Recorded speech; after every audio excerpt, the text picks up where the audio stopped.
పాలస్తీనాలోని గాజాలో 15 నెలల భీకర పోరాటానికి తెరపడనుంది. బాంబు దాడులతో శిథిలమైన వీధుల్లో ఎట్టకేలకు శాంతి పవనాలు వీయనున్నాయి. గాజాలో కాల్పుల విరమణ ఒప్పందానికి ఇజ్రాయెల్, హమాస్ అంగీకరించాయి. ఖతార్ మధ్యవర్తిత్వంలో ఈ ఒప్పందం కుదిరింది. ఈ ఒప్పందానికి ఇప్పటికే హమాస్ అంగీకరించగా తాజాగా ఇజ్రాయెల్ మంత్రివర్గం సైతం ఆమోదం తెలిపింది. దీంతో ఆదివారం నుంచి ఒప్పందంలో మొదటి దశ అమల్లోకి రానుంది. 6 వారాల పాటు అమల్లో ఉండనున్నట్లు మొదటి దశలో ఇరు పక్షాలు పూర్తిగా కాల్పుల విరమణను పాటించనున్నాయని అమెరికా అధ్యక్షుడు జో బైడెన్ గురువారం ప్రకటించారు. ఆదివారం నుంచి ఇరుపక్షాలు బందీలను విడుదల చేస్తాయని ఖతార్ ప్రకటించింది. మొదటి దశలో భాగంగా తమ జైళ్లలో ఉన్న 737 మందిని విడుదల చేయనున్నట్లు ఇజ్రాయెల్ ప్రకటించింది.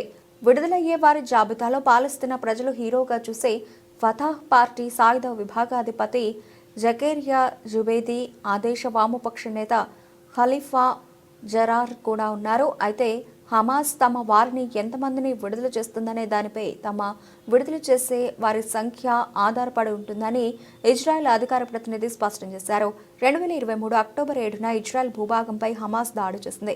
1200 మంది ఇజ్రాయెలీలను హతమార్చడంతో పాటు 251 మందిని కిడ్నాప్ చేసింది.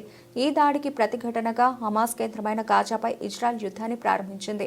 15 నెలల పాటు సాగిన ఈ యుద్ధంలో 46,500 మంది పాలస్తీనీయులు మరణించారని అంచనా. గాజాలోని 60% భవనాలు ధ్వంసమయ్యాయి.